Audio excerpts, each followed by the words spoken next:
Gamitin mo ng swerte niyan upang lumayo sa lugar na ito. Dahil kung hindi, sisiguraduhin naming mamamatay kayo niyang tatay-tatayan mo. Gusto kong pigilan ka sa paghihiganting binabalak mo eh. Malaking tao ang babanggain mo kapag nagkataong totoong hinala natin. Wala akong pakialam sa lintang yan! Papatayin ko kayong dalawa! Ah! Kwentong Takip Silim. Bago natin simulan ng kwento, please like and share the video at huwag na ding kalimutang mag-subscribe.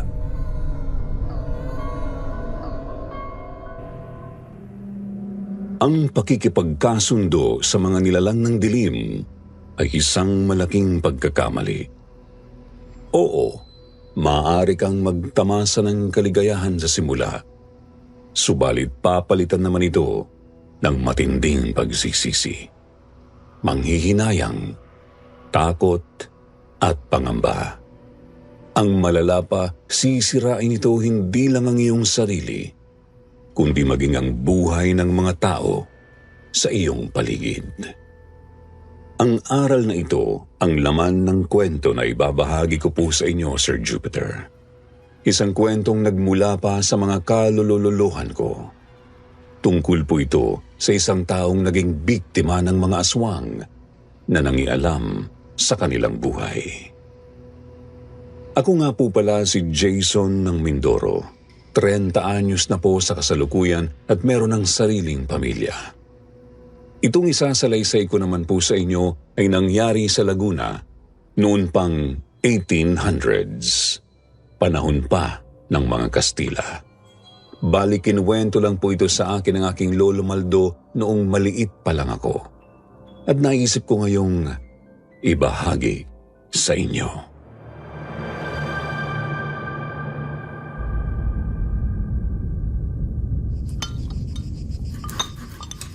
Mabuti talaga at ligtas kayong nakarating dito, Daria, at Simon.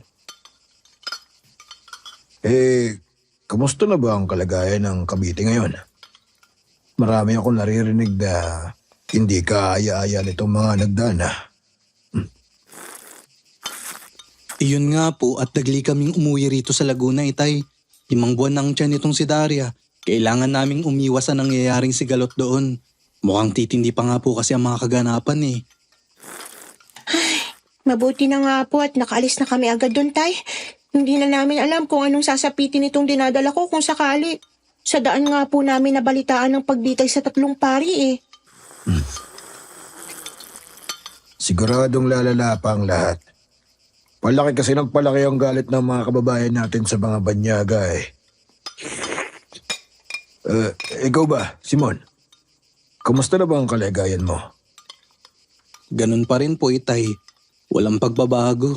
Malabo pa rin ang lahat sa alaala ko. Ganun pa rin ang nakikita ko tuwing pinipilit kong alalahanin ang lahat. Gabi. Tapos hinahabol ko ang isang may katandaang lalaki sa isang gubat. Puro takot lang at pagkabahala ang nararamdaman ko. Sir Jupiter, si Simon ay isang taong walang maalala sa kanyang kabataan. Hindi nito alam ang totoo niyang pangalan at edad. Basta nakita na lamang siya ni Tatay Basteng sa may ilog sa kanilang baryo roon sa Laguna. Binatilyo pa lamang siya noon na sa tansya ng lalaki nasa 13 hanggang 14 anyos pa lamang. Papuntang Cavite noon si Tatay Basteng at ang kanyang pamilya kaya isinama na lamang niya ang natagpuang lalaki. Kinupkup siya ni Tatay Basteng at pinalaki na parang isang tunay na anak. Naging mabuting tao naman si Simon kaya hindi na siya tumutol ng magkaigihan ng binata at ang kanyang unika ihang, si Daria. Hanggang sa ikinasal nga po sila, may 2 taon din matapos matagpuan ng magsasakang negosyante ang binata. Naisip ko lang, mahal. Hindi kaya manumbalik ang alaala mo ngayon nandito na tayo ulit sa Laguna? Dito ka nakita ni Itay eh, dun sa may ilog. Hindi malabo yan, mahal.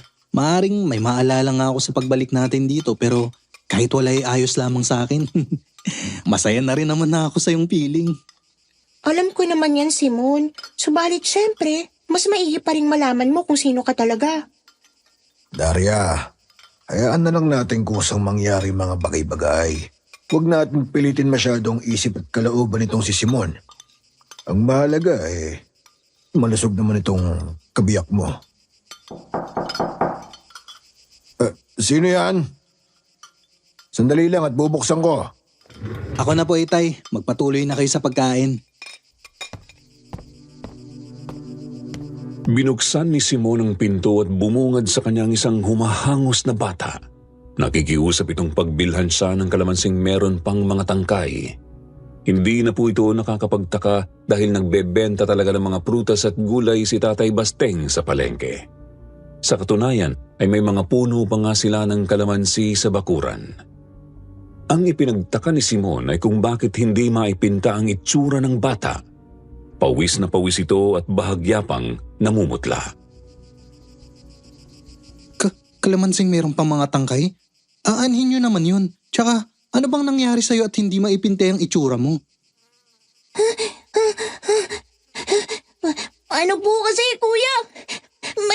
May pinatay ng aswang dun sa may kakahuyan. Ano ka mo? Aswang? Opo. Kuya, pinapabili ako ni nanay ng kalamansing may mga tangkay. Gagamitin daw na pangontra. Agad naman pong binigay ni Simon ang pakay ng bata. Pagkatapos nilang magtanghalian ay pumunta na rin sina Simon at Tatay Basteng sa may gubat. Nadatnan nila roon ang kumpulan ng mga tao at may iilan ding mga gwardya sibil. Nakita rin po nila roon ang kalunos-lunos na sinapit ng biktimang isang matandang babae. Wakwak ang sikmura nito at butas ang dibdib. Nawawala ang atay at kulang na rin ang iba pang mga laman loob. May kagat din ito sa leeg at halos wala nang natirang dugo. Matapos ng ilang taon, ngayon lang ulit sila nagparamdam. Hindi ko akalain nasa paligid pa rin pala ang mga salot na yan. Kaya ikaw, Simon, alagaan mo si Daria. Buntis pa naman ang anak ko. Huwag mo siyang hahayaang lumabas ng bahay kapag gabi. Maliwanag ba yon? Isa pa pala. Siguraduhin nating palaging may mga pangontrang nakapalibot sa buong bahay. Yung bang kalamansi, tapos may asin, bawang, tapos yung mga kawayang tulos at kung ano-ano pa. Mahirap na. Baka mapano pa sila ng mga magiging apo ko.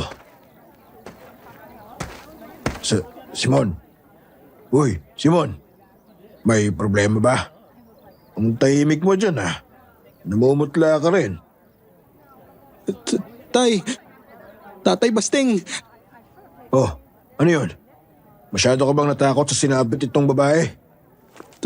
Tay, ayoko na po rito. Uwi na po tayo. Sumasakit ang ulo ko. Nahihilo ako. Aswang! Simon! Hoy! Simon! Anong... Hoy! Gumising ka! Simon! Ano ka ba? Takang-taka at gulat na gulat si Tatay Basteng sa nangyari. Bigla na lang kasing nahimatay si Simon, gayong maayos naman ito bago sila nagpunta sa gubat. Mabuti na lang na tinulungan naman siya ng mga naroroon para buhatin si Simon pauwi. Hindi! Ito na naman tong panaginip na to. Sino ka ba kasing lalaki ka? Ano bang kaugnayan ko sa'yo? Bakit pa palagi ko na lang napapaginipan ng tagpong to? Ano yun? Hindi maaari. Aswang? Anong... Hindi! Lulundagan niyo yung lalaki! Hindi!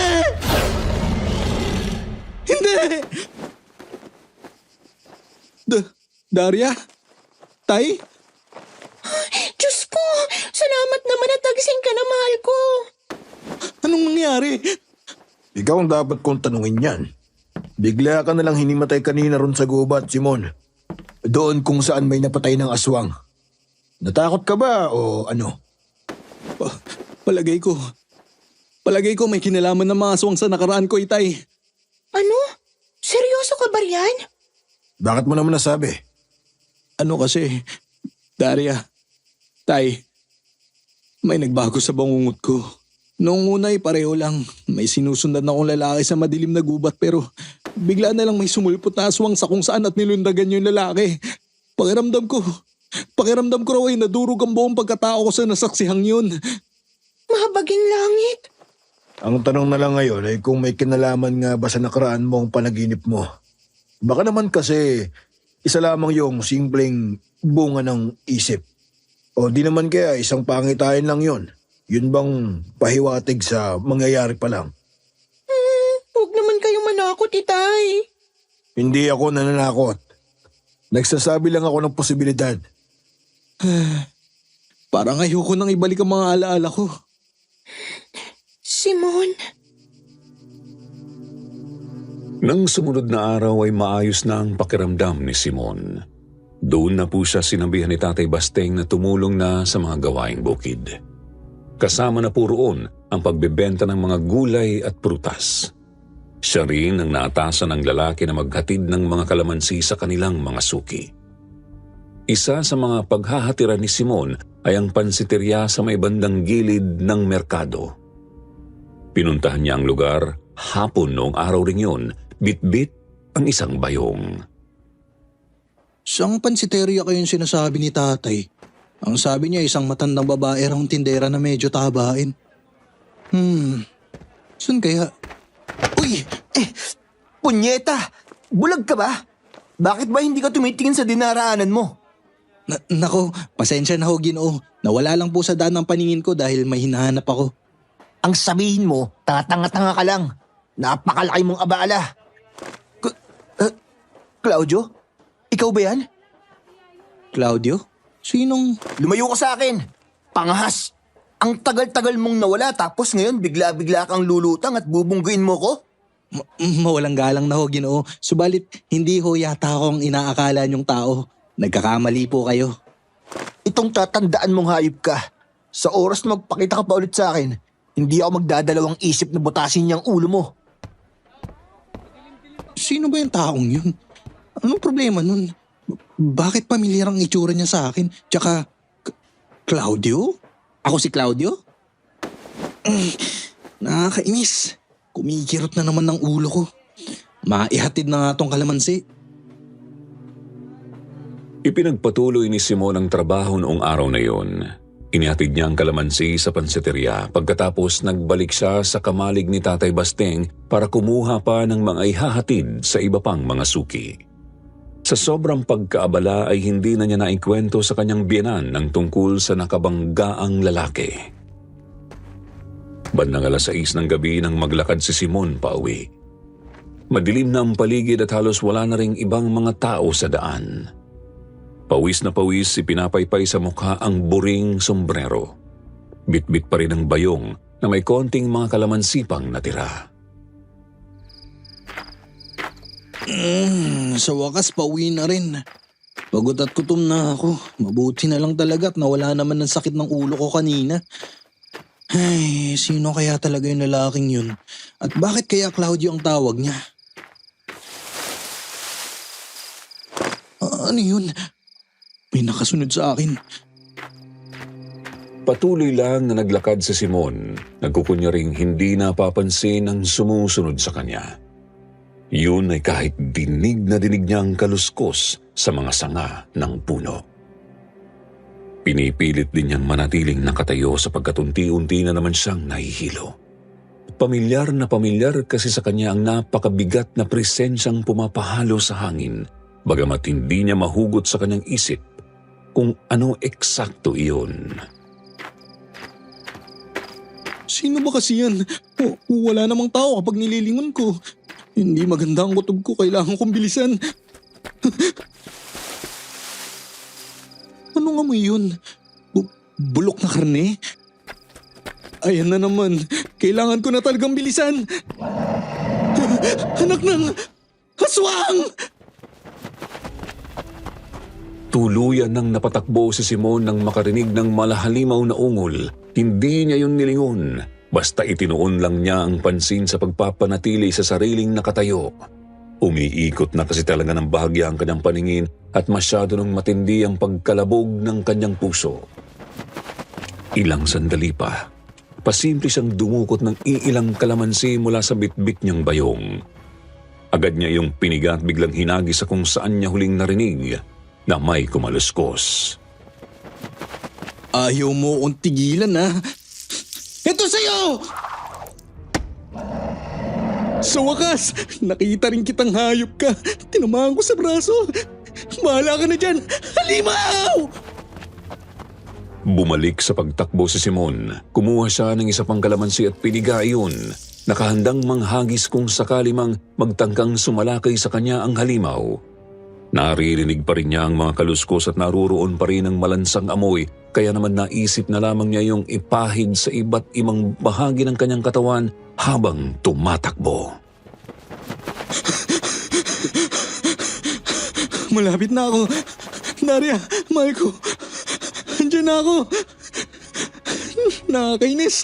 Nahilo na talaga ako. Bahala na. Malapit naman na. Kayanin mo, Simon. Kayanin mo. Ilang minuto pa sa pagtakbo ay narating na ni Simon ang bakuran ng bahay ni Tatay Basteng. Doon na bumigay ang kanyang mga binti sa ilalim ng isa sa mga puno ng kalamansi. Doon na rin niya tinawag ang kanyang biyanan. Tay! Tatay Basteng! Tulong! Tulungan niyo ako! Tay! Tay! Diyos ko, Simon! Ano nangyari sa'yo, iyo? Alika, kumapit ka sa akin. Salamat po, Tay. Tinulungan ni Tatay Basteng na makapasok sa loob ng bahay si Simon. Doon din ay kinuwento ni Simon kung ano ang nangyari. Labis iyong ikinabahala ng kanyang asawa at biyanan. Kaya naman tarantang agad na naglatag si Tatay Basteng ng mga pangontra laban sa mga aswang. Nagsaboy ito ng asin sa buong bakuran at maging sa bubong. Naglagay ng mga bawang sa lahat ng mga bintana. Nagsabit din siya ng mga tangkay ng kalamansi sa mga pinto. Oh, tapos ko lang latagan ng mga pangontra ang buong bahay. Yan si Simon. Kamusta ba yan? Kumakalma naman na po siya, Itay. Bagamat medyo mataas pa rin ang lagnat. Daria, Tay, may sasabihin nga pala ako. Kaninang hapon sa may merkado, may nakabanggaan akong isa lalaki. Tinawag niya akong Claudio, tapos mukhang hindi niya gusto na naririto ako. Sabi niya, huwag daw ako magpapakita ulit sa kanya dahil papatayin daw niya ako. Ano? Abay, hindi magandang bantayan, Simon. Sino naman kayang lalaking yun? Mukhang inuudyokan talaga ng pagkakataong yung nakatagong alaala mo, Simon. Siguro kailangan mong alamin kung sino yung lalaking yun. Tay naman eh. Paano kung mapahamak ang asawa ko sa taong yun? Di ba ikaw tong may gustong bubalik ang alaala ni Simon? Hindi ko naman kasi inakalang may ganitong mga bagay pala. Hindi ko alam na may mapanganib na mga tao palang maaaring manakit kay Simon. Mahal ko, naiintindihan kita. Pero hindi naman pwedeng takbuhan ko na lang ang aking nakaraan. Mahirap naman kasi at baka makasalubong ko pa rin ng mga ganong tao. Kahit bumalik tayo ng Cavite. Kaya naisip ko ring hukayin ang maaalaala ko at nang makilala ko ng sarili ko. Simon. Pero syempre, hindi mo magagawa yan nang nakaratay ka lang dyan. Kailangan mong magpalakas, Simon.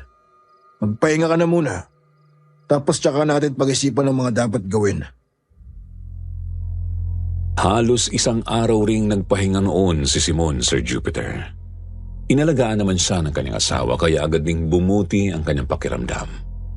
Mas pinili nga lang niyang matulog noong gabi, umaga at hapon upang makabawi ng lakas. Magdadapit hapon na po nang lumabas siya ng kwarto. Wala ang kanilang Tatay Basteng dahil nasa bukid ito. Ang nadatnan lamang niya ay ang asawang si Daria na nakayukong nakaupo sa may sala. May nakalapag ding 2 pritong saging na nakasupot pa sa lamiseta. ang isa ay nangalahati na at bahagyang nakalabas sa supot. Daria, mahal, anong ginagawa mo dyan? Daria, mahal, ayos ka lang? Daria, hoy. Kamusta ng pakiramdam mo, Simon? Maayos na ako, Itay. Subalit si Daria naman tong nadatnan ko natutulog dito. Hindi nga rin niya naubos yung biniling pritong saging eh. Daria, anak. Ba't dyan ka ba natutulog? Daria. Uy, Daria, saan ka pupunta? Anak, bakit hindi mo kami kinikibo? Ano ba kasing... aray ko? Mahal, ano bang nangyayari sa'yo? Ba't mo tinulak si... Daria! Daria! Simon, sundan natin si Daria. Bilis! Dalhin mo na rin yung itak sa likod ng pinto. Bilis! Tarantang sinundan niya na Tatay Basteng at Simon si Daria. Nagtataka ang magbiyanan kung bakit napakabilis nitong tumakbo sa kabila ng pagiging 5 buwang buntis. Nakita pa nila itong lumusot sa taniman ni Tatay Basteng at nagtuloy-tuloy papunta sa malapit na gubat. Doon na po naglaho sa kanilang paningin ang babae. Daria! Daria! Nasaan ka na ba? Daria! Simon, maghiwalay tayo. Doon ka sa may pupuntang ilog. Ako naman doon sa kabila. Sige po, Tay. Sinuot ni Simon ang papadilim, madamo at makahoy na gubat. Ilang ulit na kamuntik ang matisod dahil sa hindi patag na lupa at sa dami ng mga batong nakakalat. Pinipilit na lang na bumangon ulit at magpatuloy. Todo ang kalabog ng kanyang dibdib, abot-abot ang pagdarasal na mahagilap ang asawa. Ilang minuto pa, sandali siyang napahinto nang makaamoy ng masangsang na hangin. Tinukoy niya ang pinagmumula nito tsaka tinakbo ang natumbok na direksyon. Daria! Andiyan na ako. Bakit ka ba kasi biglang tumakbo? Ano bang pumasok sa iyong isipan, mahal ko? Doon! May tao ron!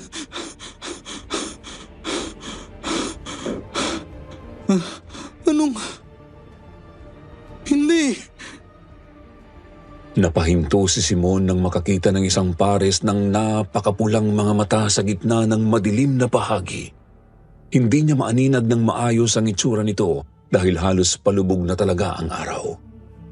Subalit sigurado siyang isang aswang ang nakikipagtitigan sa kanya. Ilang sandali pa nakita na lang niya itong tumalikod at tumakbo. Bumalik ka rito, ngayop ka! Anong ginawa mo sa asawa ko? Harapin mo ako! Nasaan si Daria? Sumagot ka, oy! Nakakainis! Masyado siyang mabilis! Nakakainis! Ah! Kung ano ang sinapit ng matandang naging biktima ng aswang ay ganoon din halos ang sinapit ni Daria nang matagpuan ni Simon. Wala na itong buhay. Wakwak ang sikmura at butas ang dibdib. Nawawala rin ang puso nito maging ang sinapupunan kung nasaan ang kanilang anak. Daria! Daria! Daria, mahal ko! Daria! Gumising ka, Daria! Gumising ka! Hindi!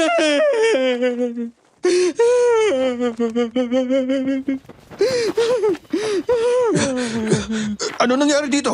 Simon, anong...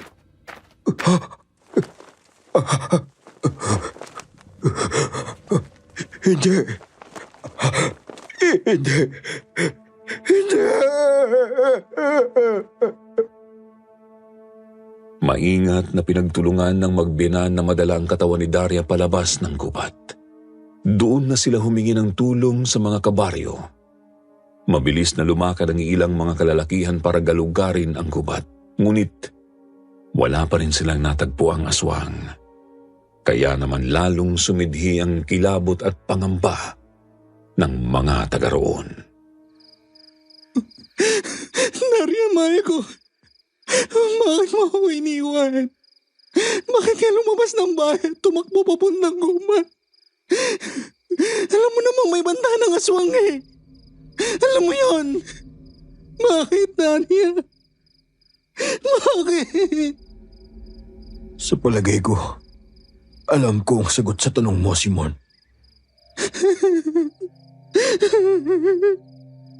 Ang mga aswang ay may kakayahang gumamit ng pagkain sa kakaibang paraan. Maaari nila itong gamiting pangyanggaw para gawing kauri nila ang isang tao. Pero maaari rin nila itong gamitin upang markahan ang gusto nilang kainin. Ano mo ibig niyo sabihin, Tay? Maaaring may nakain si Daria na naging dahilan kaya siya biglang nagbago. Isang pagkaing may itim na orasyon. Maaaring may nagbigay sa kanya.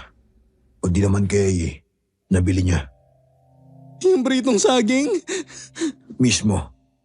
Hindi makakapasok ang aswang ng gano'n na lang sa pamamahay ko dahil sa dami ng nakapalibot ng mga pangontra. Kaya naman, malamang sa malamang, humanap ito ng paraan para lumabas si Daria. Teka sandali. Kumuha ng itak at isang pirasong kalamansi si Tatay Basting. Hiniwa at pinatak niya ang kalamansi sa pritong saging na nasa lamiseta. At walang ano-ano'y biglangang nagbago ang anyo ng pagkain. Nangitim ito tsaka sumabog ang napakabahong amoy mula roon. Kahalintulad ng pinaghalong amoy ng patay na daga at dumi ng tao. Nagpatuloy pa ang pagbabago ng anyo nito hanggang sa naging daliri na ng tao. Hindi maaari. Ngayon, ang kailangan nating alamin ay kung sino yung buwisit na nagbigay o nagbenta ng saging na yan sa anak ko. Siguradong yun mismo ang aswang. Umanda sila sa akin. Pagbabayarin ko sila sa ginawa nila kay Daria. Magbabayad sila, Itay! Magbabayad sila! Habang ibinuburol si Daria ay sinimulan ni na Simon ang pagtatanong-tanong sa mga kapitbahay. Medyo nahirapan sila kasi wala silang mapagtanungang nakakita nang nagbebenta ng saging noong hapong yun. Hanggang sa dumalaw sa huling gabi ng burol ang may-ari ng pansiterya na suki ni Tatay Basting. Naku! Sana ay huwag ninyong sabihin sa iba na ako ang magsasabi ng mga ito sa inyo. Ako sana ay mananahimik lamang dahil ako'y natatakot para sa sarili kong buhay. Pero dahil ikaw naman ay kaibigan ko, Basting, ako'y magsasalita na. Naglalako ba ka mo ng saging? Ay, sa totoo lang, Basting, naparito ako noong hapong yun. Ako ay magpapahatid sana ng dagdag na kalamansi at repolyo sa aking pansiterya. Subalit, si Daria lamang ang nakausap ko. Nasa bukid ka raw, kaya bumalik na lang ako sa sunod na araw. Noong ako'y aalis na sana, nakasalubong ko nga ang isang matandang may dalang mga pritong saging. Nakalagay yun sa nigo na natatakpan ng mga dahon ng saging. At kung ako'y hindi nagkakamali, ang matandang yun ay isa sa mga katiwala sa hasyenda. Yun bang hasyendang pagmamayari ni Senyorito Melchor? Uy, kaya sana, huwag ninyong ipagkakalat na sa akin galing ang balita. Ha, Basting? Nangunot ang noo ni Simon, Sir Jupiter. Hindi niya malaman kung ano ba talaga ang kaugnayan niya sa nakabanggaang lalaki. Ito ba ang nagpasadya sa kamatayan ni Daria? Hindi niya masabi. Mahirap mambintang, pero sa tono kasi ng pananalita noon ay maaaring ang tama ang kanyang hinala. Idagdag pa mukhang kilala nito ang tunay niyang pagkatao. Pagkataong mukhang may kaugnayan din sa mga halimaw. Matapos ang usapang yun ay lumabas muna ng bahay si Simon. Naupo siya sa ilalim ng puno ng kalamansi. Ano ba kasing kinalaman ko sa mga aswang na yan?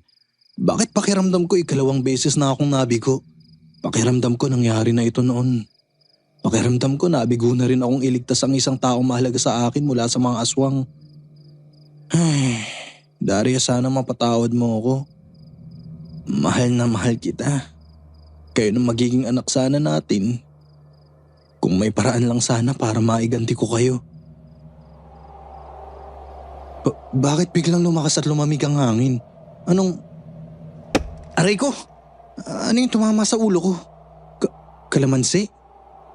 Anong klaseng kalamansi ito? Bakit napakatigas? Sinubukang pisilin ni Simon ang napulot na kalamansi, pero napakatigas po talaga nito. Kasing tigas daw po talaga iyon ng isang pirasong bato at kasing laki ng dulo ng hinlalaki. Dinala niya ang kalamansing yun kay Tatay Basteng. Kita ni Simon na nanlaki ang mga mata ng kanyang biyanan, tapos sumeryoso ito. At sinabihan siyang ingatang maigi ang kalamansing iyon. Kailanman ay huwag na huwag niya raw itong ilayo sa kanyang katawan. Mas mainam kung ikakabit niya yon sa isang kwintas. Medyo naguluhan po si Simon sa mga sinabi ni Tatay Basteng, ngunit sinunod na lamang niya ito. Ikinabit nga niya ang nasabing kalamansi sa isang matibay na abakang lubid para gawing kwintas. Pagkatapos ng libing ni Daria, muling nag-usap ang magbiyanan. Sa totoo lang, gusto kong pigilan ka sa paghihiganting binabalak mo eh. Malaking tao ang babanggain mo kapag nagkataong totoong hinala natin. Subalit, hindi ko itatangging gusto ko ring iganti ang mahal kong anak. Alam mo yan. Bukas na bukas din po ay magtutungo ako sa hacienda, Itay. Sigurado ka ba riyan? Susuong ka sa isang mapanganib na lugar para sa'yo. Walang mangyayari kung hindi po ako kikilos. Kung wala silang kinalaman, sa gubat ko na lamang tutugisin ang tampalasang halimaw na yun. Kung yan ang pasya mo, tandaan mong nasa likod mo lang ako, Simon. At yung kalamansing napulot mo, siguraduhin mong dala mo yon. Ano po ba kasi ang kalamansing ito, Itay? Bakit matigas? Yan ay isang mutya, iho. Sabihin na nating anting-anting o agimat na kaloob mismo ng kalikasan. Nagbibigay ng mga mutya ang kalikasan sa mga taong pinipili nila. At ang mutya ng kalamansi ay sadyang mabisa laban sa mga aswang at iba pang masasamang nilalang. Nakakatampo. Bakit ngayon lang nawala na si Daria? Kung sana hawak ko na ito bago pa man mangyari ang lahat, siguro ay buhay pang mag-ina ko ngayon. Simon, huwag kang mag-alinlangan sa kapangyarihan ng mutya. Manalig ka sa kung anumang kaya niyang ipagkaloob sa'yo. Sabayan mo siyempre ng matibay na pananampalataya sa may kapal. Siguradong magagawa mong harapin ang mga halimaw na yon. Ewan ko lang, Tay. Ewan ko lang. Basta, ang aking ngayon ay pupunta ako ng hacienda at titignan ko kung ano ang malalaman ko. Nang sumunod na araw ay lumakad nga po si Simon papunta sa hacienda ni Senyorito Melchor, Sir Jupiter. Medyo malayo na pala iyon sa bahay ni Tatay Basteng, kaya lumagpas na ang tanghali nang siya ay makarating. Sa tarangkahan pa lamang ay pinanlamigan na ng pawis si Simon. Pamilyar na pamilyar sa kanya ang lugar. Ang samyo ng mga tinabas na damo, ang ihip ng hangin mula sa malapit na bukid, at ang itsura ng paligid. May nakita siyang isang tauhan ng senyorito. Sinabi niya rito na siya ay magbabayad ng utang. Agad naman po siyang pinapasok sa tarangkahan at sinabihan kung saan pupunta. Nang makapasok ay lalo pang bumaon sa kanya ang pagiging pamilyar sa lugar. Kitang-kita niya ang malaking mansyon mula pa lamang sa tarangkahan. Bahagya ring humapdi ang kanyang ulo nang matanaw ang isang napakatangkad na lawaan sa gilid ng malaking bahay. Pilit niyang pinakalma ang sarili upang hindi siya paghinalaan. Lumakad siya hanggang sa makarating sa tarangkahan ng mismong mansyon. Sinabi niya ulit sa isang bantay ang kunyari ang pakay, tsaka pinapunta na siya nito sa isang opisina. Sino yan? Pumasok ka lang. Bukas yan. Magandang hapon po, Binibini. Gusto ko lang po sanang makausap si Senyorito Melchor. Andito po ba? Claudio? Ikaw na ba talaga yan? Nako, Binibini, nagkakamali po kayo. Hindi po ako. Hindi ako pwedeng magkamali. Maaaring malaki na ang ibinago ng iyong itsura. Ngunit kilalang kilala kita. Ikaw si Claudio. Ikaw! Bakit mo ko iniwan, Claudio? Bakit ngayon ka lang bumalik? Ano bang nangyari sa'yo? Binibini? At bakit hindi mo na ako makilala? Ha, Claudio? Ako ito, si Paloma. Hindi mo na ba ako natatandaan? Paloma? Aray, bakit ngayon pa biglang sumakit ang ulo ko? Claudio? Anong nangyayari sa'yo? Claudio! Hindi. Mga alaala. Sobrang dami. Binabahan nilang isip ko. Hindi. Saan ka papunta? Claudio? Ngayon ka na nga lang nakabalik. Aalis ka kaagad? Claudio! Claudio! Mabilis na tumakbo si Simon palabas ng mansyon, Sir Jupiter. Tuloy-tuloy pa siyang tumakbo hanggang sa makalusot palabas ng hasyenda. Hindi mabitiwan ang ulo sapagkat dinudumog yun ng laksa-laksang mga alaalang hindi mapanghawakan agad ng kanyang naninibagong utak. Alaala tungkol sa hasyenda. Alaala tungkol sa lalaking hinahabol niya sa kanyang panaginip. Alaala tungkol kay Melchor. Alaala tungkol sa mga aswang. At mga alaala tungkol sa isang babaeng nagngangalang Paloma. Isang babaeng naaalala niyang kausap niya sa ilalim ng lawaan. Didiretso na sana siya pauwi ngunit muli na naman siyang hinimatay sa gilid ng daan. Mabuti na lamang at nagawa pa niyang maipwesto ang sarili sa may halamanan. Nang magising, kalmado na ang utak niyang medyo nanlalabo pa rin. Kaya itinuloy na niya ang pagtahak sa daan. Subalit nang matanaw na niya ang kanilang bahay, ay napansin niya ang isang matandang babaeng nakatayo sa may labas ng bakuran. Bumunot ito ng baril at biglang... Hindi! Tatay Pasting! Anong problema naman tandang yun? Simon! Tay! Anak na! Sino ba yung taong yun? Ba't niya biglang pinaputukan ng bahay? Ewan ko. Hindi ko nakita eh. Mabuti na lang talaga. Nakahiga ako't nagpapahinga. Kaya hindi nila ako tinamaan. Teka po, Itay. Hahabulin ko lang. Nakita ko kung saan yung tumakbo. Sandali lang, Simon. Hoy! Armado yun! Simon! Mabilis na tinahak ni Simon ang nilusutan ng matandang babae. Doon iyon papunta sa parehong daan na tinakbuhan ni Daria. Kaya naman agad na kinutuban si Simon. Pumulot siya ng ilang bato bilang paghahanda bago tumuloy sa pagtakbo at hindi nga po siya nagkamali, Sir Jupiter. Ilang minuto pa po kasi sa pagtakbo ay may napansin na naman siyang kakaiba sa hangin. May mabigat na presensya at may masangsang na amoy. Alam kong nandiyan kang demonyo ka! Lumabas ka! Magpakita ka sa akin. Mag-aabala kang gawin ng bitag na ito para lang pasunurin ako rito sa gubat tapos babahagyang buntot mo! Labas!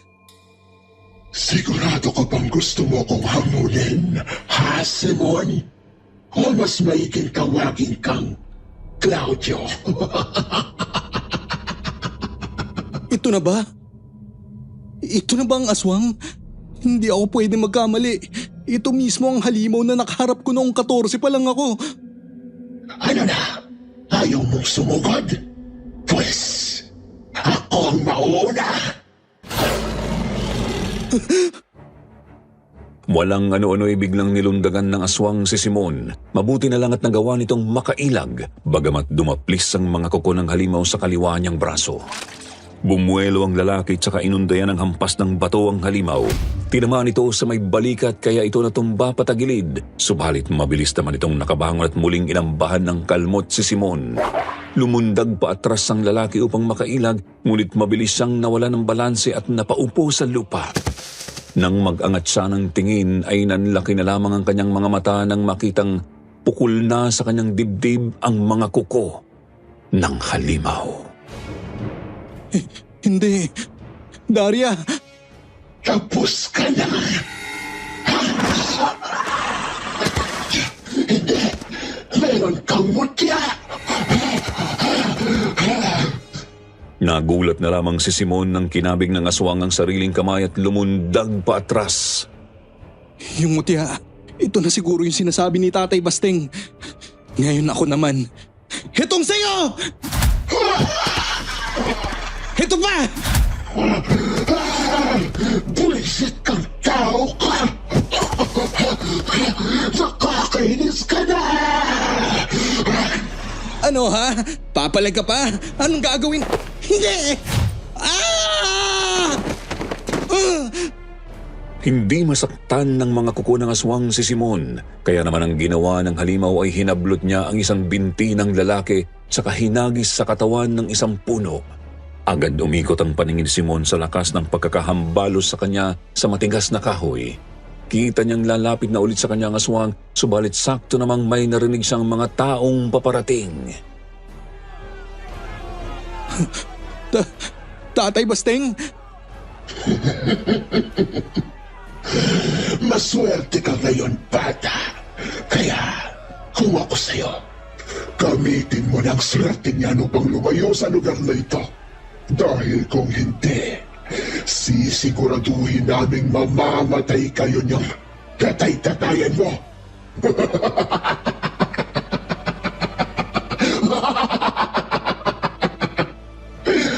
Hanggang sa susunod, Claudio.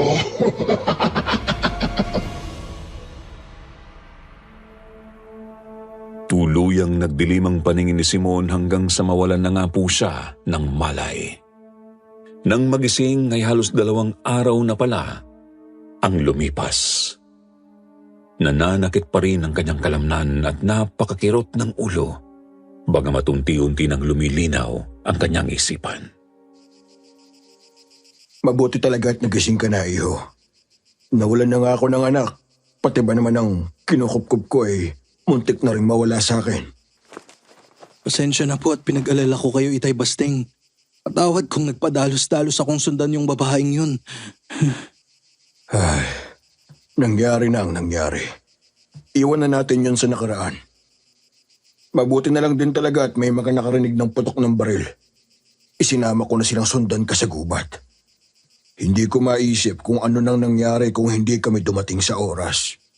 Oo nga po pala, Itay. May sasabihin ako. Mukhang seryoso yan ah. May napala ka ba sa lakad mo sa asyenda? Sa asyenda at sa laban namin ng aswang. Kumpirmado, magkakaugnay po ang lahat. Paanong magkakaugnay? Ang mga aswang, ang pagkamatay ni Daria, ang tangkang pagpatay sa inyo, lahat ng yun ay dahil kay Senyorito Melchor, sa asyenda at sa akin. Simon, huwag ka na magpaligoy-ligoy pa. Pinapakaba mo ako eh. Itay, naaalala ko na po ang nakaraan ko. Ako ho si Claudio, bunsong kapatid ni Senyorito Melchor, anak ni Don Regalado. Nanlaki ang mga mata ni Tatay Basteng sa narinig, Sir Jupiter. Ang alam lamang kasi niya ay si Don Regalado ang may-ari ng asyenda. At namatay nga ito ilang taon na ang nakakaraan. Pagkatapos ay agad pumalit bilang may-ari ng asyenda ang anak nitong si Melchor. Hindi inakala ni Tatay Basteng na may isa pa palang anak ang asyendero. Seryoso ka ba, Simon? Hindi ko naisip na anak ka pala ni Don Regalado. Ako nga nagmula pa sa Cavite. Nung makabili ako ng lupa, dumayo na ako dito sa Laguna. Kaya hindi ko ganong kilala ang pamilya ng hasyendero. Hindi po ako nagbibiro, Itay. Paanong nangyaring inaanod ka sa ilog kung saan kita natagpuan? At bakit wala akong nabalitaang naghanap ng isang Senyorito Claudio noong mga panahong yon? Noong hapong lingyo ay sinalaysay ni Simon ang kanyang buhay bilang si Claudio, Sir Jupiter. Ikinuwento niya kay Tatay Basteng ang kung anumang mahugot niya sa kanyang isip. Mga bagay na hindi halos mapaniwalaan ng biyenan. Isinalaysay niyang mga nangyari noong siya ay 14 anyos pa lamang.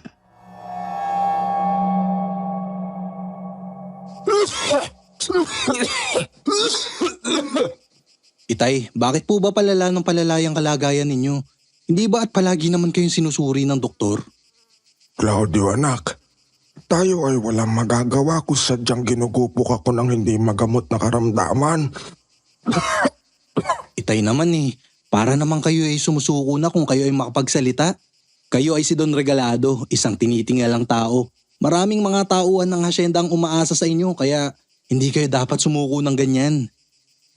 Claudio, ako ay hindi sumusuko. Ako ay nagsasabi lamang ng totoo. Kung papalapit na ang aking oras, tayo ay walang magagawa. Kaya nga kailangan na natin mahanap ang iyong kapatid. Kailangan ko nang may pagkatiwala sa inyong dalawa na maayos itong buong hasyenda. Maraming mga umaasa sa atin at hindi natin sila pwedeng pabayaan. Umaasa pa rin ba kayong uuwi si Kuya Melchor?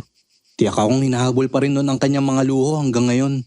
Malamang na hindi na talaga yon babalik sa atin kailanman. Huwag kang magsalita ng ganyan anak. Siya ay kapatid mo pa rin. Kahit paano pa natin balik ta rin ang mundo, siya ay anak ko rin. Kaya kailangan natin siyang mahanap bago man lang ako pumanaw. Itay.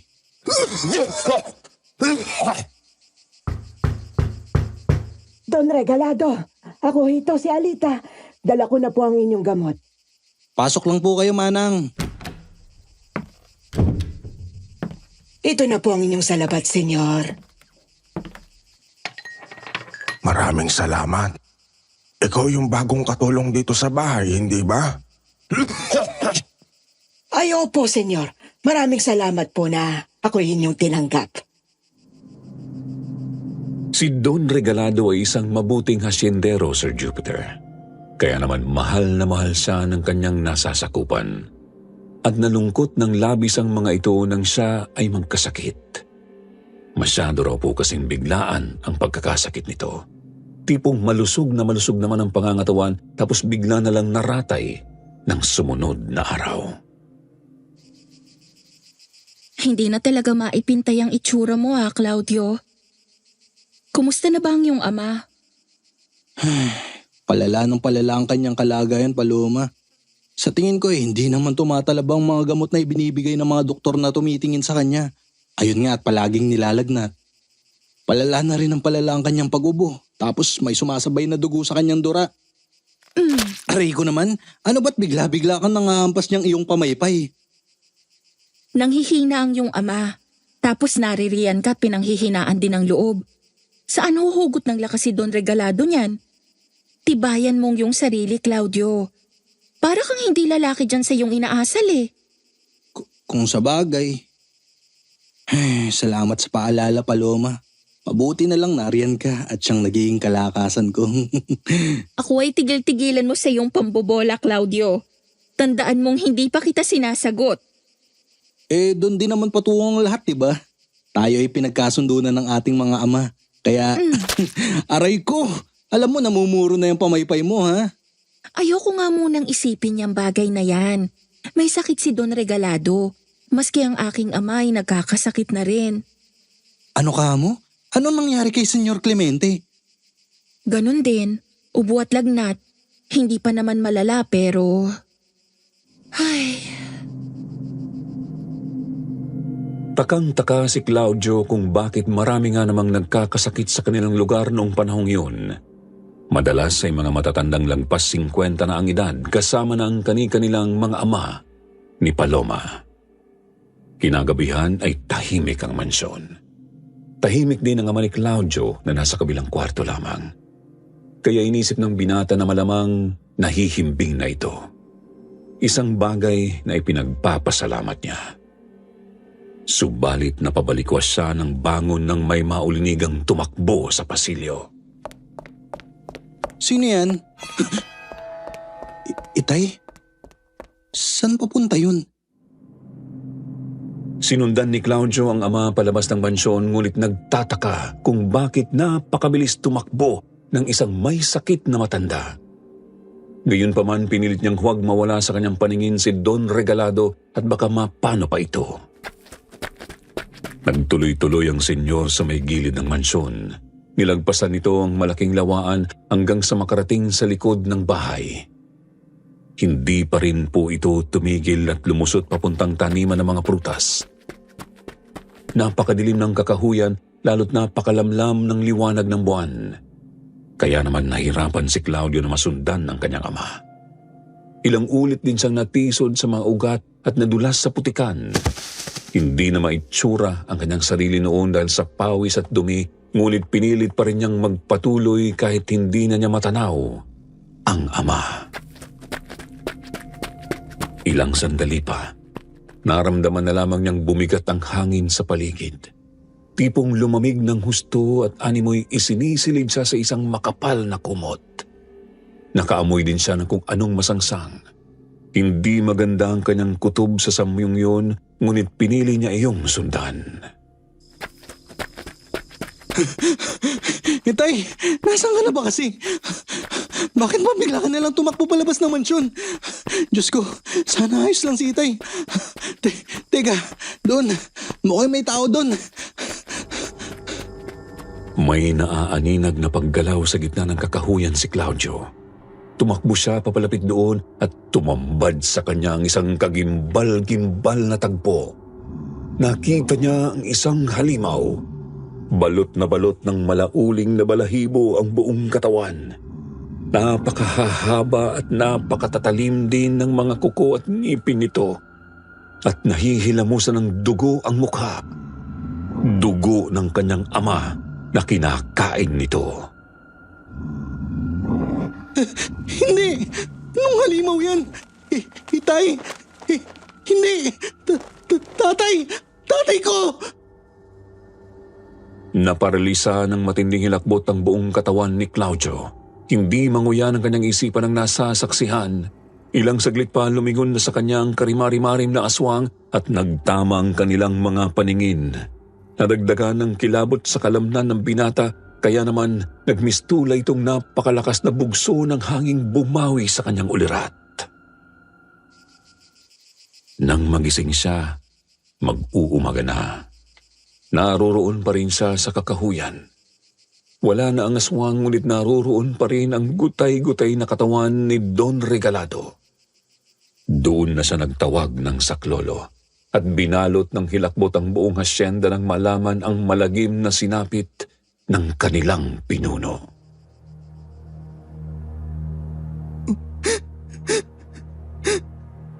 Sige lang, Claudio.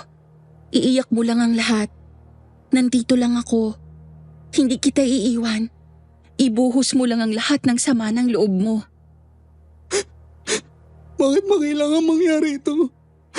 Ano bang kasalanan ng aking Itay sa kanilang mga aswang? Mas matatanggap ko pa kung namatay na lang si Itay sa kanyang karamdaman eh. Hindi yung ganito. At sa harap ko pa mismo. Itay, tatay ko. Magpakatatag ka, Claudio. Tatagan mo ang iyong sarili. Aba, ang tamis naman itong dadatnan ko pag uwi. May payakap-yakap pa tong isang magandang dilag sa bunso kong kapatid ah. Sadya nga bang nagkakamabutihan na kayong dalawa, ha? Lalo na't habang wala ako? Ano, Claudio, Paloma? Ano bang problema mo, Melchor? Dati pa naman kaming malapit sa isa't isa nitong si Claudio.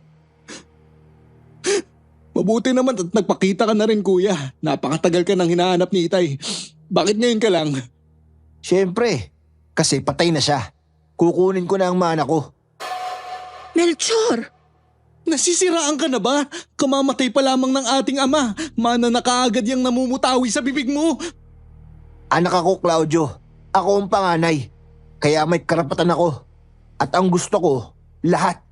Naintindihan mo? Nagpupuyos sa galit si Claudio habang pinagmamasdang lumalakad palayo ang kanyang kuya Melchor. Gustuhin man niyang palayasin na ito, alam niyang may punto rin ang sinasabi nito. Oo, mali na ang kininito ang lahat ng mana. Ngunit totoo namang meron din itong karapatan. Si Paloma naman ay di na magkamayaw sa pagpapakalma sa binata. Napansin din ni Claudio ang kasama ng kanyang kuya Melchor, isang matandang lalaki. Matangkad pero napakapayat. Kakaiba rin ang ngiti ng matandang yun sa kanya. Gumulong ang mga araw ng burol ni Don Regalado. Marami ang nagpahayag ng pakikiramay, ngunit hindi gaanong marami ang dumalo. Takot ang mga tao sa aswang. Aswang na hindi mahanap-hanap ng mga taga roon at ng mga gwardya sibil. Niwala rin silang maiturong pwedeng paratangan. Kasabay din po noon ay ang paglala ng kalagayan ng ama ni Paloma. Salamat talaga at tumalaw ka, Claudio. Kahit kalilibing pa lamang ng iyong ama. Sa lahat ng pinagdaraanan ko ay nariyan ka, Paloma. Ikaw ang nagsisilbing kalakasan ko kaya dapat lang natabihan din kita kapag kailangan mo ng masasandalan. Hindi ba? Maraming salamat, Claudio. Ay, ang totoo ay hindi ko rin malaman ang gagawin ko. Sinambit ko na yata lahat ng mga santo, pero hindi pa rin mapagaling ng mga doktor si Itay. Natatakot ako, Claudio. Natatakot ako. Naiintindihan kita, Paloma. Huwag kang mag-alala. Tutulungan kita sa pagdarasal para sa iyong ama. Salamat nga rin pala sa ipinahatid mong salabat kanina. Salabat? Anong salabat? Yung hinati dito ng inyong katulong na si Aling Alita. Ha? Wala naman akong ipinahatid ah. Si Itay? Paano siya nakatakbo ng ganun kabilis? Saan siya? Hindi maganda to, Paloma. Tawagin mo ang inyong mga tauhan, bilis. Susundan ko si Senyor Clemente. Claudio! Ano bang nangyayari? Claudio! Tarantang sinundan ni Claudio ang tumatakbong si Senyor Clemente. Napakalakas ng kalabog ng dibdib. Iniisip na baka matulad din sa nangyari sa kanyang itay ang sasapitin ng ama ni Paloma.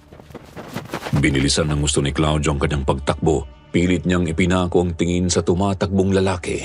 Nagtuloy-tuloy yun sa paangat na bahagi ng lupa at sumuot sa talahibang naroroon. Hindi ako makakapayag na may mabibiktima ka na ng mga limaw ka. Hindi kita hayaang mapatay mo si Senyor Clemente. Hindi! Ilang sandali pa sa kanyang pagtakbo ay nakaramdam na naman siya ng mabigat sa hangin. Naamoy din niya ulit ang napakasangsang na samyo mula sa kung saan. Pumulot siya ng isang may kalakihang bato at isang makapal na sanga. Tapos nagpatuloy na sa pagtakbo, papunta sa kung saan galing ang amoy. Hanggang sa natanaw na niya ang isang bangin. Sa bandang gilid ay napansin niya ang isang nilalang na gumagalaw sa lupa. Hindi na siya nagdalawang isip. Humanda ka sa aking halimaw ka. Itong sa'yo! Umailan lang ang napakalakas na atungal ng halimaw ng matamaan ni Claudio ng bato sa sentido. Subalit hindi pa man niya nangunguya ang nangyayari ay nakita na lamang niya ang aswang sa mismo niyang harapan. Inundayan siya nito ng kalmot. Mabuti na lang at nagawa niya yung salagin gamit ang hawak na sanga. Subalit bigla namang hinablot ng kabilang kamay ng halimaw ang kanyang braso at walang ano-ano'y hinagis siya nito sa ere.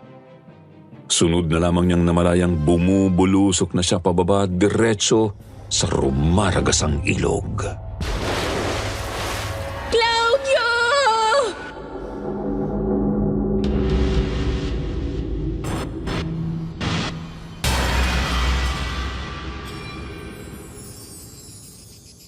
Napakasaklap talaga ng sinapit mo sa kamay ng mga aswang at ng kapatid mo, no? Kaya hindi ko sila mapapatawad, Itay. Ang mga aswang at si Kuya Melchor, kinuha nila ang lahat sa akin. Ang hasyenda, si Itay Regalado, si Paloma, ang buhay ko, lahat. Tapos ngayon naman si Daria, ang magiging anak namin. Isinusumpa kong hindi ako titigil hanggat di ako nakakaganti. Teka, Simon, sandali lang. Kung gaganti ka ngayon ay siguradong kabiguan lang ulit ang naghihintay sa'yo. Ano pang gusto niyong gawin ko, Itay? Para rin naman kay Daria itong gagawin ko eh. Alam ko. Kaya ayoko mabigo ka lang ulit. Mas mainam ko magpalipas ka muna ng ilang buwan para seryosoin ang pagsasanay. Kailangan mong matutong lumaban. Kung sa bagay may punto kayo, Itay. Pasensya na po. Ang gagawin natin ay babalik muna tayo ng Cavite. Paniniwalain natin silang natakot ka lang at pinili na lang umalis. Doon ka magsasanay. Tsaka tayo babalik pagkatapos. Ayos na po ba sa inyo yun? Senyorito Claudio? Tay naman eh. Oo, ako si Claudio. Pero ako na si Simon ngayon. Ganoon nga po ang ginawa ng magbiyanan, Sir Jupiter. Umalis sila ng Laguna at bumalik ng Cavite. Ibinenta pa nga ni Tatay Basteng ang kanyang lupa at bahay sa Laguna para mas maging kapani-paniwala ang kanilang pagkaduwag. Nagtungo sila sa isang liblib na bahagi ng Cavite upang makaiwas sa digmaang kontra Kastila. At doon, puspusang nagsanay si Simon. Makalipas ang mahigit kumulang 4 na buwan ay palihim na bumalik ng Laguna sina Simon at Tatay Basteng. Doon sila dumiretso sa gubat malapit sa hasyenda upang magmasid. Dito po, Itay. Dito mismo sa ilalim ng punong ito namatay ang ama ko. Nagiging masalimuot ang pagbabalik mo sa mansyon nyo. Kaya mas maigi kung hihingi ka ng gabay sa iyong ama. Opo, Itay. Kailangan ko magtagumpay. Kailangan kong mailigtas si Paloma. Kailangan kong maiganti si Daria, Itay Regalado at ang lahat ng mga nabiktima ng mga demonyong yan. Naway panatiling matuwid ng Panginoon ang iyong paghihiganti, Simon. Sinadya nilang kumilos ng gabi upang hindi sila agad mapansin ng maraming mga bantay. Mula sa kakahuyan, maingat na lumapit ang dalawa sa taniman ng prutas. Doon ay may natanaw si Simon na isang kubo. Susugal tayo, Itay. Pasukin natin ang kubong yan. Baka sakaling may makuha tayong mahalagang kaalaman tungkol sa nangyayari sa mansyon. Tama ka, Simon. Mahirap sumugod sa mismong lungga ng kalaban ng walang nalalaman. Halina po kayo, Itay. Sige.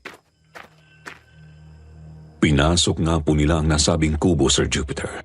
Sa loob ay nadatnan nila roon ang isa sa mga magsasaka ng hasyenda. Mabilis nila itong tinutukan ng itak at inutusang tumahimik. Huwag kang mag-iingay kung ayaw mong itong magpatahimik sa'yo. Huwag po. Maawa ho kayo sa akin. Senyorito Claudio, kayo po ba talaga yan? Totoo nga. Buhay ba kayo? Nalaman ni na Simon na ang magsasakang yun pala ay dati nang naninilbihan kay Don Regalado. Kaya agad nitong namukhaan ang kanyang Senyorito Claudio. Sinalaysay nito na naging mahirap ang kanilang pamumuhay dahil hindi marunong magpatakbo ng hasyenda si Senyorito Melchor. Dagdag pa halos kada buwan palagi ring may mga nawawala dahil sa mga aswang. Hindi naman po kami makapalag sa kanila dahil pinagbabantaan nila kami. Sinasabi nilang papatayin nila ang aming mga mahal sa buhay kung hindi kami susunod at mananahimik. Gaano po ba karami ang mga aswang na nasa loob ng hasyenda? Ay marami-rami rin. Sa tansya ko ay nasa mga 10 hanggang 15. May 2 na kasama mismo ng mag-asawa sa loob ng mansyon.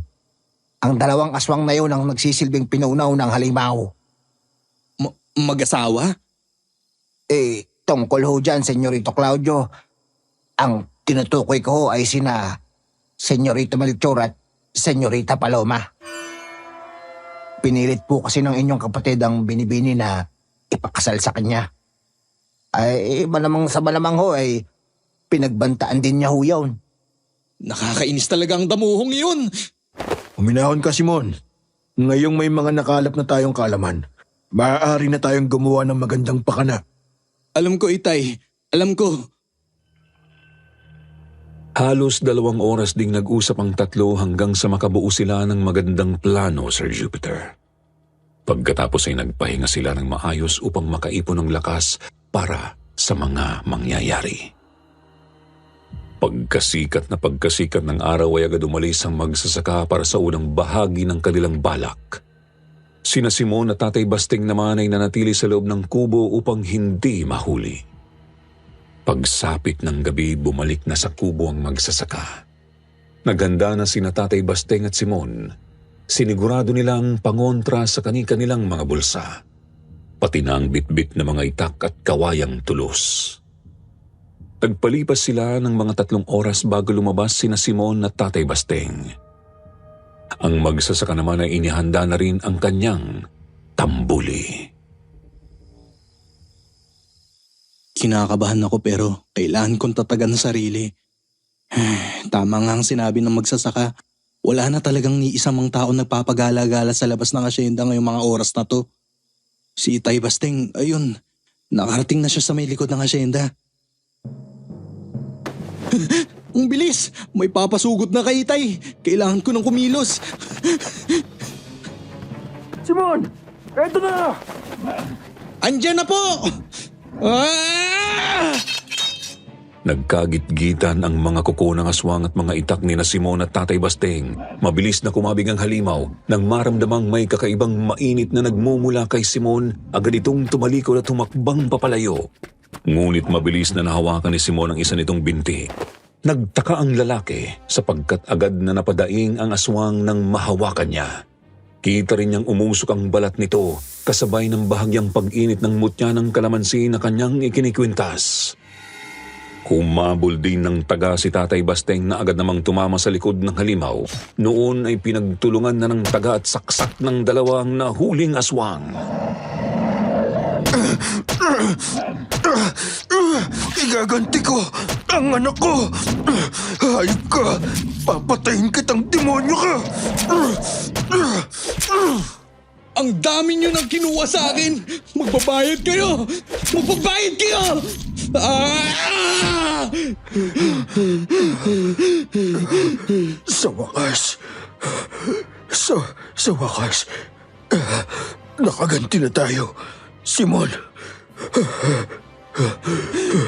Hindi pa po tapos na Itay. Hindi ito ang aswang na pumatay kay Daria. Ano? Ano ibig mong sabihin? Hindi nagtagal ay nagbago ang anyo ng aswang na kanilang napaslang. Mula sa pagiging mabalahibong halimaw ay bigla na lamang itong naging tao na nakahandusay sa lupa. Hindi ako pwede magkamali, Itay. Ito yung matangkad at payat na lalaking kasama ni Kuya Melchor pagdating niya sa burol ni Itay Regalado.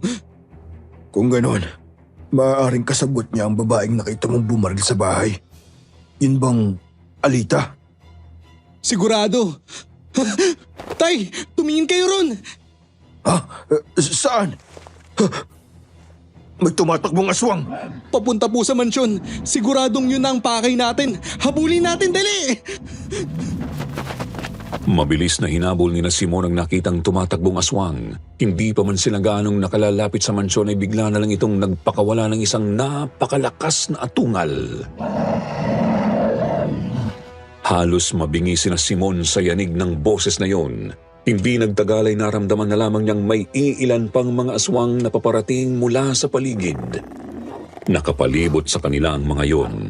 Agad na may mga sumunod papunta sa magbiyanan, subalit ilang sandali lamang ang lumipas ay pumailang lang naman ang tunog ng isang tambuli. Yun ang nagbigay hudyat para sa mga tao na lumabas mula sa kanilang mga pinagtataguan. Hey, tumuloy na kayo sa mansyon. Kami na ang bahala rito. Bilisan ninyo! Gabayan nawa kayo ni Bathala. Maraming salamat sa inyo. Mag-ingat din kayo. Nagpatuloy sa pagtakbo ang magbiyanan sa mansyon. Kapwa hindi makapaniwalang halos walang ni isa mang tao ang kumampi sa mga halimaw. Maliban na lamang siguro sa mismong kapatid ni Simon o Claudio. Pagkarating sa likurang pinto ng bahay, agad silang pumasok. Doon ay tumambad sa kanila ang magarang itsura ng mansyon mula sa loob, naliliwanagan ng mga nakasinding kandila at gasera.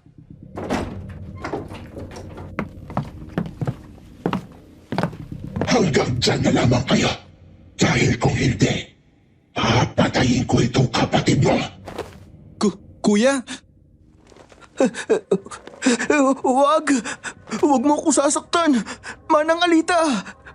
Tumutupad naman ako sa kasunduan natin ha. Hinahayaan ko kayong mga aso ng mga hayop o tao. Pero bakit ngayon? Bakit ngayon? Manahimik ka. Kung hindi ka lang namin kailangan sa pakikipag-usap sa ibang mga negosyante, matagal ka na dapat pinaglalamayan. Basurang mortal. Claudio, tulungan mo ako. Alam ko naging masama ako sa'yo.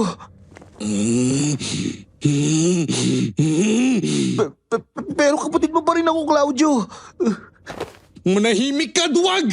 Nakakadiri kang nilalang. Akala mo kung sino kang matapang tapos iiyak-iyak ka ng ganyan? Kasumpa-sumpa! Simon, huminahon ka iyo. Claudio! Hahayaan mong mamatay itong kapatid mo, ha? Senyorito Claudio? Wala akong pakialam sa lintang yan! Papatayin ko kayong dalawa! Nalinti ka na! Mamatay na kayo! Lalo ka nang pinili ng lecheng mo dyan! Nagulat ang dalawa nang bigla na lamang saksakin ng aswang si Melchor sa may gulugod. Nahintakutan naman sila nang biglang hinagis ng halimaw sa sahig ang isa sa mga gasera. Tumilapon ang laman nitong langis at agad ding kumalat sa bahaging yon ng kahoy na mansyon ang apoy. Kailangan na nating makalabas. Hindi tayo ligtas dito, Simon. Nakakainis! Baka makatakas ang aswang na yon! Claudio,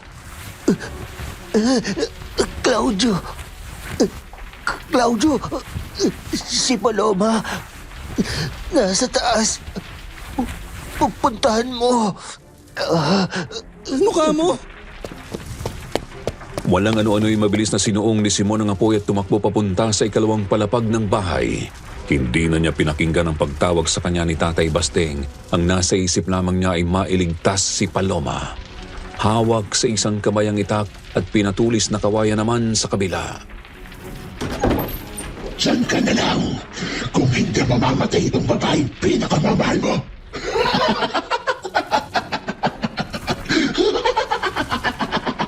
Hayop ka!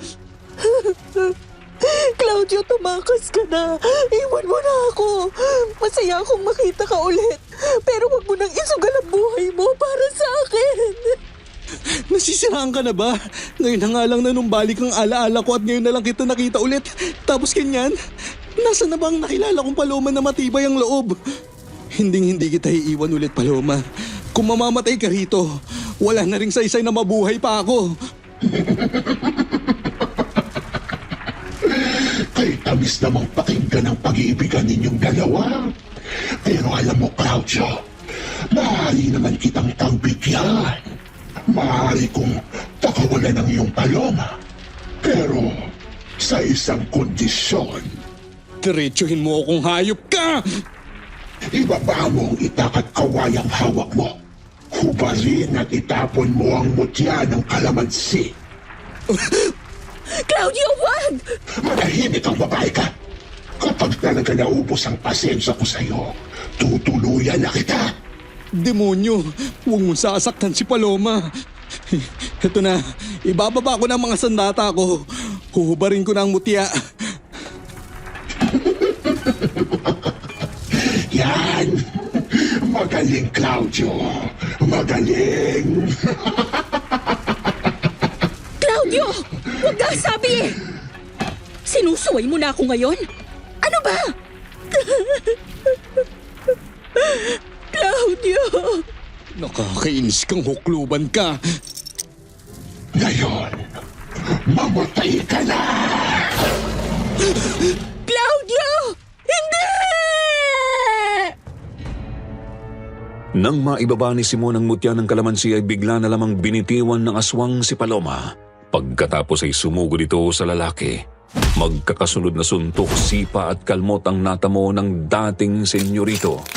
Pinipilit niyang pumalag pero sadyang napakalakas ng halimaw hanggang sa nakuha nga siya nitong makumbabawan at masakal. Hayop kang demonyo ka! Susunod ka na sa ama mo sa hukay at gagawin namin pugad itong hasyenda ninyo. Hindi! Hindi! Hetong sa'yo! Pangas kang babae ka! Paloma, umanda ka sa aking halimaw ka! Nagulat si Simon nang sinaksak ng kawayang tulos ni Paloma ang aswang sa batok. Nang lumuwang na ang pagkakasakal sa kanya ay kumuha na ng tiyempo si Simon. Mabilis ang dumukot ng asin sa kanyang bulsa at isinaboy yun sa halimaw. Pagkatapos ay kumuha siya ng 3 kalamansi sa kabilang bulsa, saka bigla ay yung isinubo sa dumadaing pang halimaw.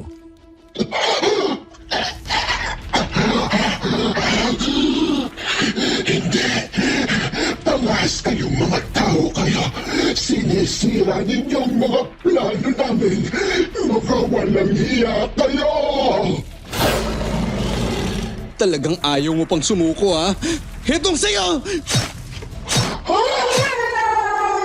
At ito pa!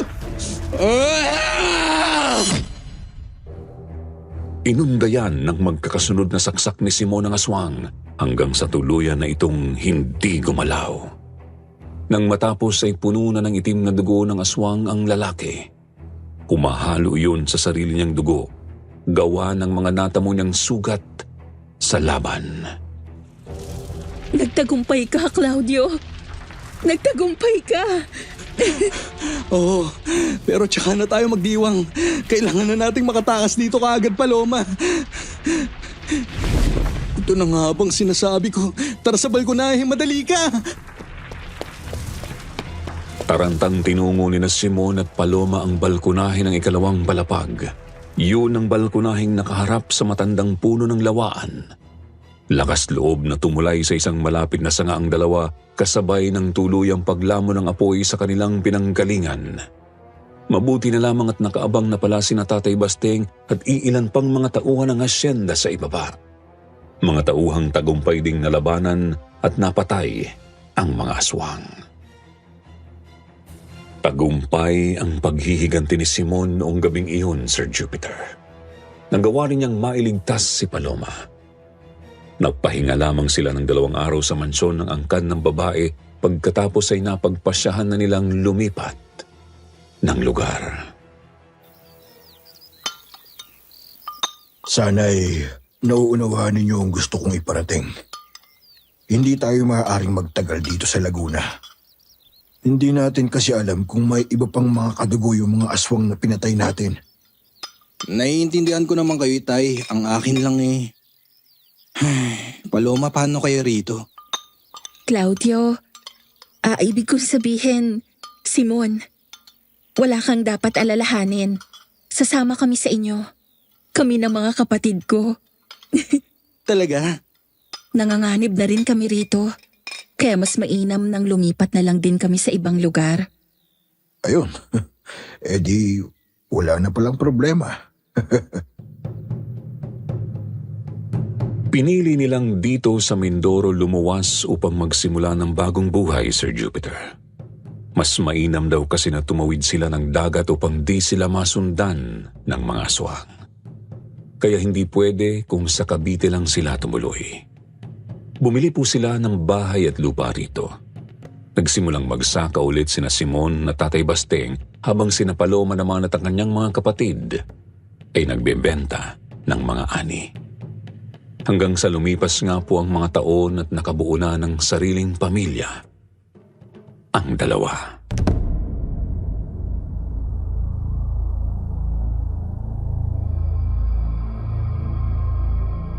Magandang araw po sa lahat ng mga tagapakinig dito sa Kwentong Takip Silim. Ganun na rin po sa inyo, Sir Jupiter. Matagal na akong avid listener ng mga kwento ninyo, lalo na at ito ang pamparelax namin ng mga kasama ko habang naka-duty sa trabaho. Ako po si Rudy. hindi tunay na pangalan. Ako po ay 50 anyos na at nagtatrabaho bilang gwardiya sa isang museum dito sa Maynila. Matagal ko na pong binabalak na magpadala ng kwento rito, kaya naman tiyak na aabangan namin ng mga kasamahan ko ang episode na ito kapag pinalad na mapili. Halos 3 dekada na rin akong nagtatrabaho bilang isang gwardiya.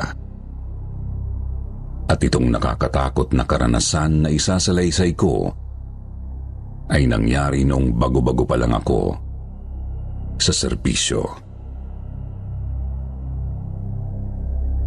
Taong 1999, ako po ay na-assign na gwardiya sa isang elementary school sa Bulacan. Hindi ko na po tutukuyin ang eksaktong bayan at lugar. 26 years old pa lang po ako noon. Nung una ay reliever lang ako. Ngunit nang magretiro ang isa sa mga kasamahan namin ay ginawa ng akong regular dito.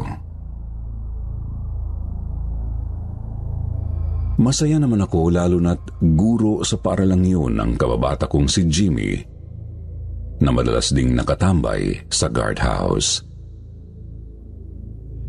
Nakikipagkwentuhan kapag walang klase at hindi busy. Nalalapit na ang graduation noon at nagsisimula na ang practice ng mga gagraduate na estudyante para sa ceremony.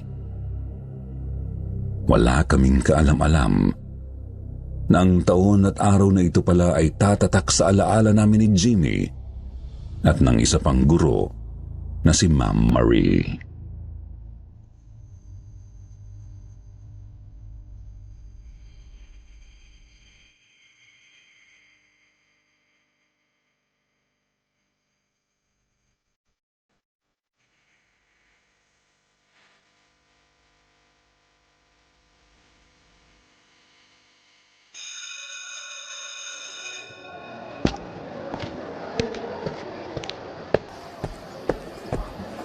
Good morning, Ma'am Marie.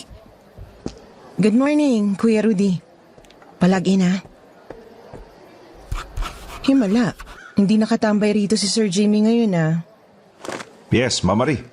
Hinahanap niyo po ba ako? Ay, speaking of the devil, kararating mo lang din, sir? Yes, ma'am. Ano parts? Sama ka na mamaya. Basketball tayo nila Makmak. Anong oras? 6:00. Hindi ka ba nasabihan? Nakaschedule na yung court. 7:00 pa ang out ko Kuya Rudy, may extrang ballpen ka ba dyan? Natuyuan yata tong tinta ng ballpen ko Meron, ma'am. Boy Scout yata ako. Laging nauubusan ng tinta to si Ma'am Mario. Dapat siguro regaluhan ko to ng isang kahon na ballpen. Reregaluhan mo ako, hindi ko naman birthday. Kuya, salamat. Naku, ma'am. Kapag ang lalaki nagpaplanong regaluhan ka kahit hindi mo birthday, ibig sabihin manlili... Oy, walang ganyanan. Ay, nako, ewan ko sa inyong dalawa. Bahala na kayo dyan. Oy, Sir Jimmy, 15 minutes na lang, start na ng practice. Pababain mo ng mga estudyante mo sa grounds, ha? Yes, ma'am. Gago ka talaga. Ano? Habol ka na lang mamaya sa court, ha? Ma'am Marie! Ma'am!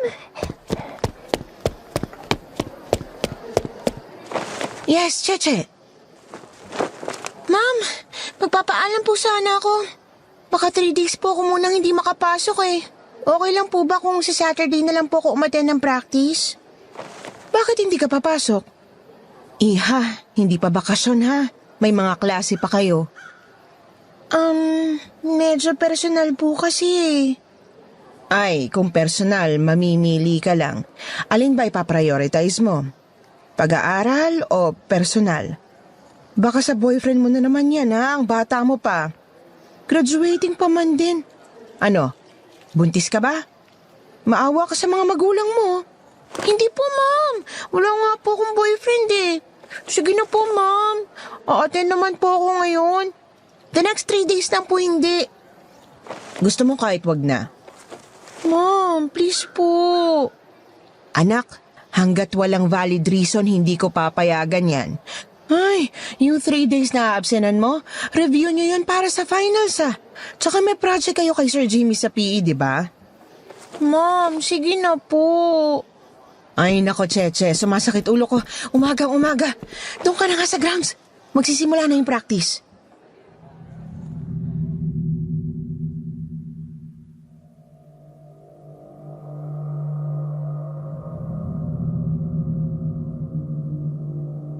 Noong umaga nga rin na yun, Sir Jupiter, umusad ang practice para sa graduation. Si Ma'am Marie kasama ang 4 pang guro ang naatasang mag-organisa ng lahat para paghandaan ang programa. Habang inaawit ng mga estudyante ang graduation song, biglang umalingaw-ngaw sa buong school grounds ang nakapangingilabot na sigawan. Nataranta ang mga estudyante habang pinakakalma sila ng mga guro. Ang dahilan ng malakas na sigawan, may isang estudyanteng babae raw na tumalon sa 3rd floor ng Building 3, isa sa mga bagong gusali ng eskwelahan.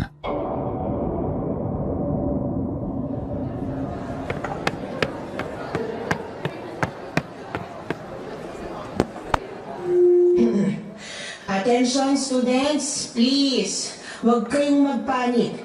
4th year Section A at Section B, magsiupo kayo. Walang aalis sa pwesto, upo lang. Ma'am Marie, kayo munang bahala rito. Pupuntaan ko lang yung Building 3. Sasama ako, sir. Wag na, ma'am. Jimmy, nasa 3rd floor ng building na yan yung classroom ko. Baka estudyante ko yun. Oo, siya. Tara. Pards, anong nangyari? Bakit nagsisigawan yung mga estudyante? Pards, sakto dating mo. Pupuntaan pa lang kita eh. May tumalon daw sa Building 3. Suicide? Bilisan nyo!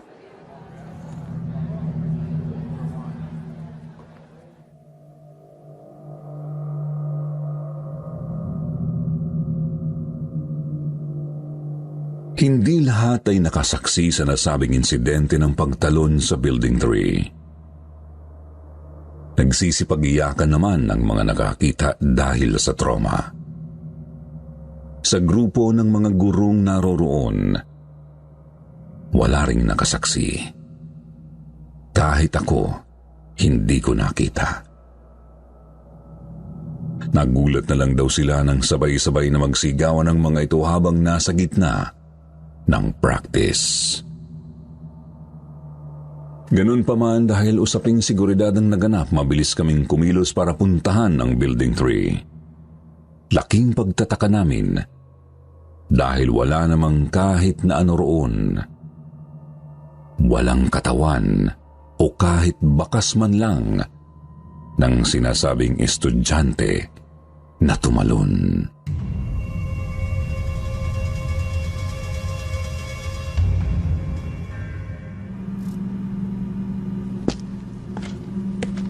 Dito raw ba yun? Oo, Kuya Rudy. Dito raw nakita ng mga estudyante. Tumalon daw mula dun sa 3rd floor. Saan kaya yun? Dapat nandito lang yun. Sigurado ba silang may nakita sila? Di ko alam. Siguro, di namin nakita. Hindi kaya namalikmata lang sila? Baka may nalaglag lang ng kung ano mula sa 3rd floor. Baka mas hysteria lang. Ay, imposible, sir. Nakita mo ba yung reaksyon ng mga bata? Takot na takot. May nakita sila na something traumatic. Kinilabutan ako bigla Sir Jimmy, saan ka pupunta? Akit ako sa 3rd floor. Mas madali maganap kapag nasa mataas. Sasama na kami. Tara, Kuya Rudy.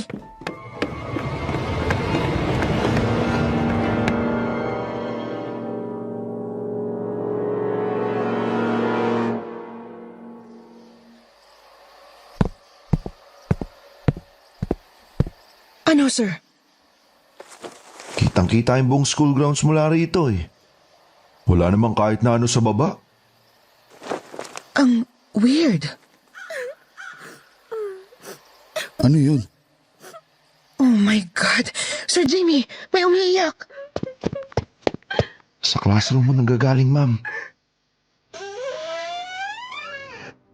Ma'am Marie, estudyante nyo. Cheche! Oh my goodness, tinakot mo kami. What are you doing here? Kanina ka pa ba rito? Hindi ka sumama sa practice? I'm sorry, ma'am. Sorry po. Wala ka ba nakita rito kanina, Cheche? Meron daw kasing... Sir, wait lang. Cheche, may pinagdadaanan ka ba? Bakit ka pa umiiyak? Sorry po. Hindi ka po pwedeng ikwento. Cheche, sandali. Saan ka pupunta? Diyos ko, ano ba tong araw na to? Ang daming ganap pa. Mukhang may pinagdadaanan yung estudyante nyo, ma'am. Hindi ako sanay. Masayahin niya si Cheche. Ako rin, sir. Nakakapanibago.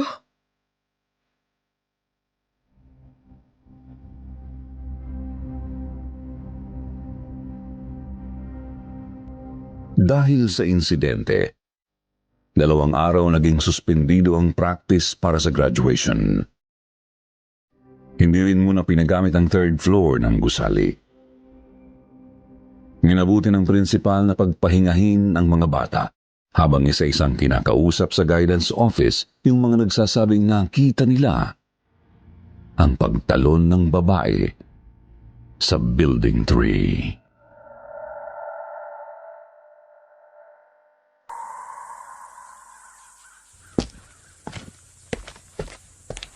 Oh, Ma'am Marie, saan kayo pupunta? Magpapasama ako rito kay Kuya Rudy eh. Magpapatulong ako na lagyan muna ng harang yung hagdan papunta sa 3rd floor. Pinasasarado muna ni Ma'am Pagdanganan. Iwasan daw muna yung 3rd floor. Alam mo naman yun, naniniwala sa sanib. Mabuti na rin siguro yon. Nagkakatakutan din kasi yung mga bata. Sama na rin ako sa inyo.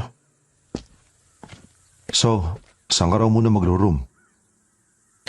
Doon muna daw sa science room. I see. Kumusta pala si Cheche? Nakausap mo na ba? Ito nga yung problema ko, sir. Hindi siya pumasok. Siyang pinaka-concern ng guidance office. Tapos nagpunta rito yung tsahin kanina. Hindi raw umuwi kahapon yung bata. Hanggang ngayon, wala pa. Nabanggit mo ba sa tiyahin niya yung nangyari kahapon? Yes, sir. Tinanong ko kung may problema ba sa bahay. Malaki raw. Nakonsensya tuloy ako dahil medyo nasungitan ko nung nagpapaalam sa akin eh. Natanong mo ba kung anong problema? Oo, sa totoo lang maselang usapin. Sa atin lang to ha. Yung nanay kasi ni Cheche, nahuli ng tatay niya na may ibang lalaki. Patagal na raw yun. Nagpupunta sa bahay kapag nadidestino sa malayo yung tatay niyang construction worker. Wala raw nakikialam dahil kilalang siga sa lugar yung Kalaguyo. Nagkabukingan daw nung umuwi ng walang pasabi yung tatay ni Cheche. Nagpang-abot, napatay ng tatay niya yung lalaki. Nakakulong ngayon yung tatay ni Cheche habang yung nanay niya ay naglayas.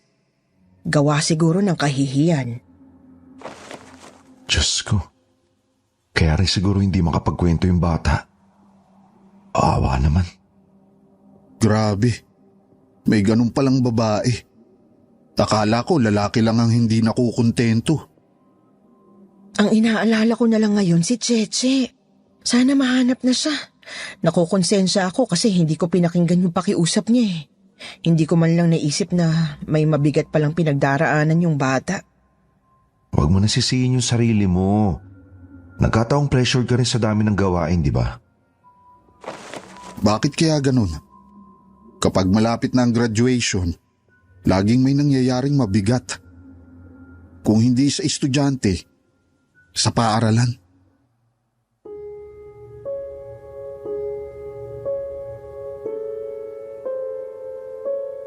Noong mga pagkakataong iyon, Sir Jupiter, tingin lang ang ibinato ni na Ma'am Marie at Jimmy sa akin. Sila man, hindi may pagkaila ang di may paliwanag na mga pagkakataon gaya nito sa tuwing malapit na ang graduation. Kinagabihan noong araw na yun, wala akong kamalay-malay, Sir Jupiter, na ibibigay pala sa akin ng pagkakataon ang isang nakakapanindig balahibong karanasan. Alas 7 pa lang pinatay ko na ang mga ilaw sa lahat ng gusali. Iba ang pakiramdam ko sa Building 3 noong mga sandaling yon. Lalo na nang mapilitan akong akyatin ang 3rd floor.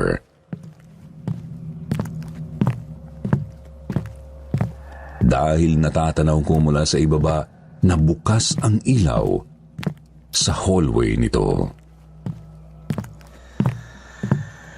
Nang pindutin ko ang switch ng huling ilaw, nakarinig ako ng mga kaluskos sa kisame.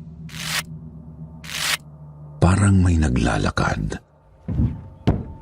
At alam kong hindi yun dagalang o pusa dahil malaki at may kabigatan ang bawat hagbang. Kumaripas ako ng takbo. Naikwento ko pa sa kasamahan kong gwardya na pauwi na noon. Kahit siya, kinilabutan din. Mabuti na lang daw at hindi siya ang night shift ngayon. Kung iniisip niyong doon na natapos ang nakakapangilabot na karanasan noong gabing yun, hindi pa po. Bandang alas 11, kitang-kita ng dalawa kong mata mula sa guardhouse na bumukas ang mga ilaw sa 3rd floor ng Building 3. At nakita kong naglalakad sa hallway ang nawawalang estudyante ni Ma'am Marie, si Cheche. Kinaumagahan, kinuwento ko rin ito kina Jimmy at Ma'am Marie.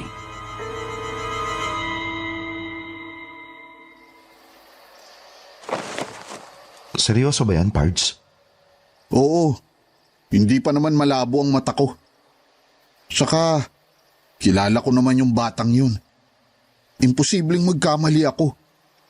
At kung mali man, sige nga, paano nyo ipaliliwanag kung bakit may estudyante sa building na yan ng ganung oras?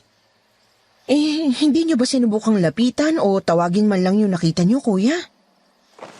Ma'am Marie naman, mag-isa lang ako ditong naka-duty. Pero kahit gaano ka-boring, wala akong planong makipagkaibigan sa mga multo. Kung multo nga ni Cheche yung nakita mo, ibig sabihin patay na yung bata? Wag naman sana. Ma'am, hindi naman sa pag-aano. Pero paano kung yung inabutan nating umiiyak noon sa room, multo na lang pala ni Cheche? Paano kung siya pala yung tumalon sa 3rd floor? Tangik ka. Kung si Cheche nga yung tumalon nung araw na yun, dapat may bangkay. Wala nga tayong dinatnan eh. Di hindi na siya. Pero paano nga? Paano kung nagbumulto na nga talaga si Cheche sa building na yan? Ayokong isipin na wala na si Cheche, pero may kilala ako na pwedeng makatulong sa atin para malaman kung multo niya nga ba yung nakita mo, Kuya Rudy.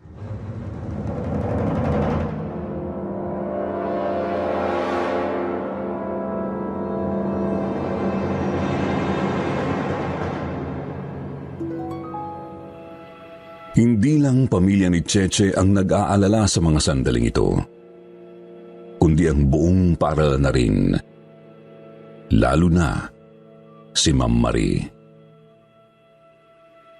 Dahil nasungitan nga niya ang estudyante bago ang insidente sa practice.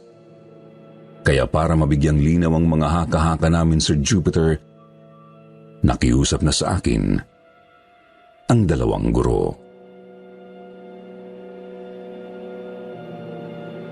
Nagbilin si Ma'am Marie na babalik daw sila ni Jamie ng eskwelahan sa gabi ring yun para magsama ng isang paranormal expert.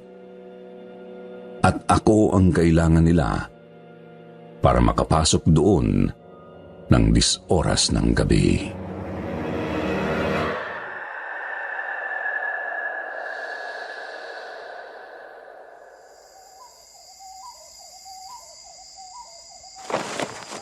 Sir Victor, this is Sir Jimmy, co-teacher ko, tsaka si Kuya Rudy, security ng school at kababata ni Sir Jimmy. Sir Jimmy, Kuya Rudy, si Victor, siya yung sinasabi kong kaibigan ko na paranormal expert. It's nice to meet you both. Magandang hating gabi sa inyo.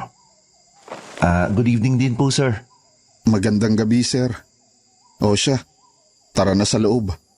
At baka may makapansin pa sa inyo dyan.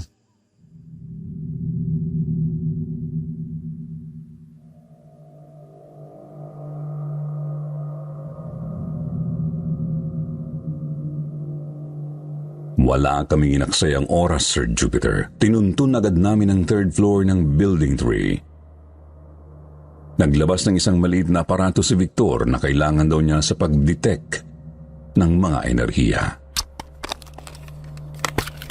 Nang makarating kami sa 2nd palapag, dito na kami nagsimulang kilabutan.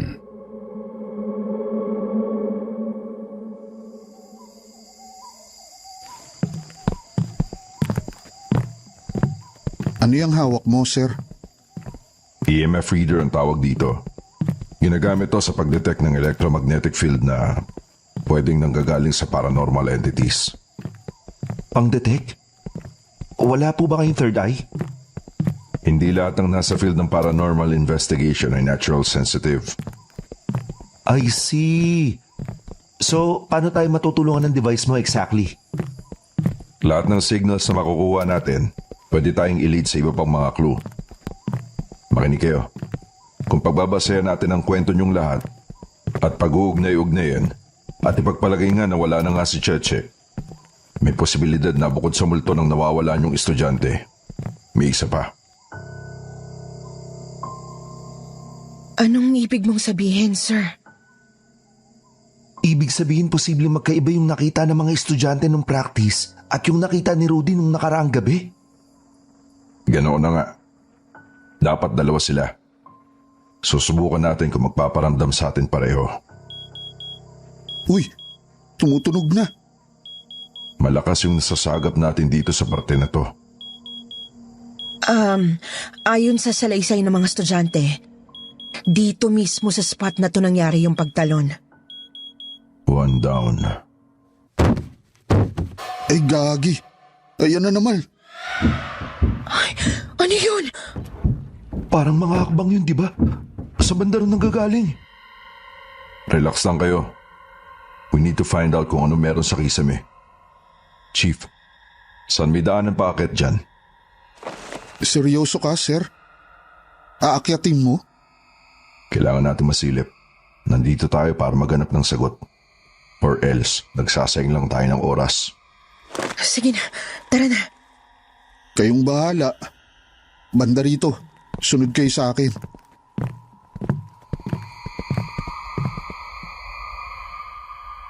Sa totoo lang, Sir Jupiter, ay duda kami sa kredibilidad ni Victor noong una. First time lang naming makakilala ng isang tao na ganito ang propesyon. Karaniwan kasi pag ganitong mga pagkakataon ay espiritista o di kaya ay albularyo ang tinatawag. Pero kakaiba ang lakas ng loob ni Victor. Itinuro ko nga sa kanya ang siwang na malapit sa kisame ng CR na pambabae. Kwadrado at halos kalahati lang ng pangkaraniwang pinto ang sukat nito. Yun lang ang tanging daan paakyat doon. Nagsimula na rin kaming makarinig ng iyak mula sa isang babae, kaya sumampa agad si Victor na flashlight lang ang dala. At hindi kami makapaniwala sa natuklasan niya.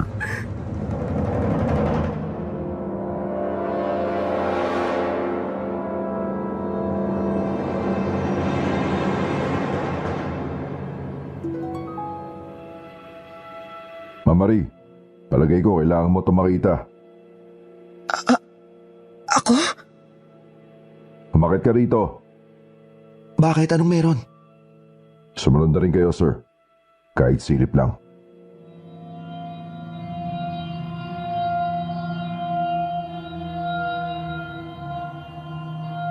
Litong-lito kami ng mga sandaling yun, Sir Jupiter, at natatakot din. Dinatnan kasi namin sa napakadilim na sulok ng kisame ang isang estudyante. Umiiyak.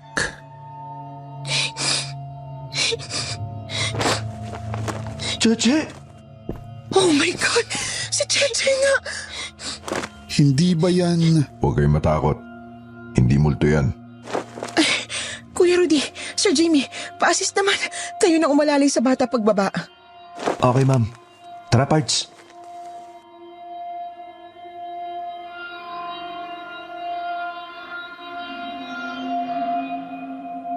Akala namin yun na ang pinakamalaking sorpresa noong gabing yun, Sir Jupiter. Hindi pa pala. Dahil may isa pang nahanap. Si Victor.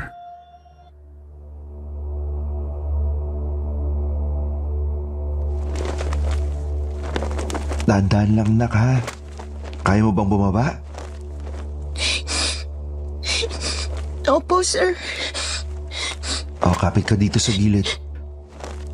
Parts, pakilalain, baka madulas. Sige. Nakaabang naman ako dito sa baba eh. Sir Rudy? Sir? Yes, sir. Mukhang kailangan na natin tumawag ng pulis. Bakit, Sir Victor? May kalansay sa banda ron sa kabilang side. Kalansay?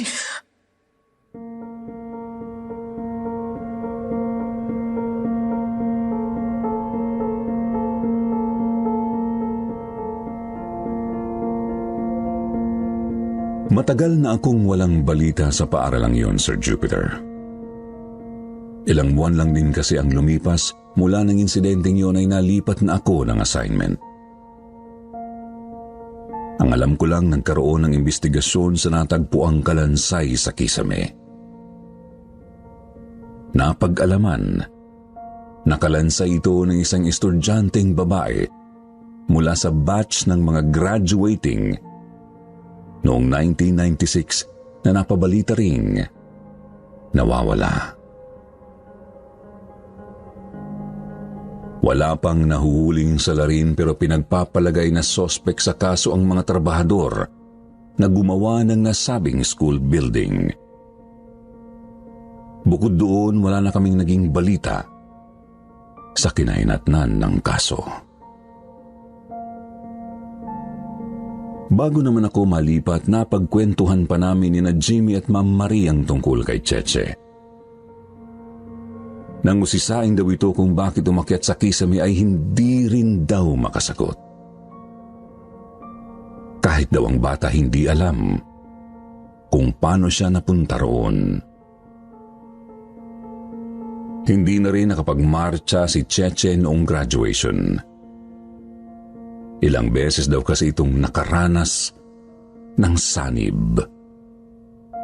At minabuti ng tiyahin na iuwi na lang sa Maynila para kupkupin. Matagal na akong walang komunikasyon kina Jimmy at Ma'am Marie. Ang tanging alam ko lang ay nagkatuluyan ang dalawa at ngayon ay kapwa na nag-migrate sa Canada kasama ang mga anak. Hanggang ngayon, Sir Jupiter, sa tuwing may maririnig akong kaluskos sa kahit na saang Kisame, hindi ko pa rin maiwasang maalala ang karanasang yun. Lalo na dito sa museum na pinapasukan ko ngayon. Pakiramdam ko para bang laging may nakatagong kung ano doon na naghihintay matuklasan ng kung sino.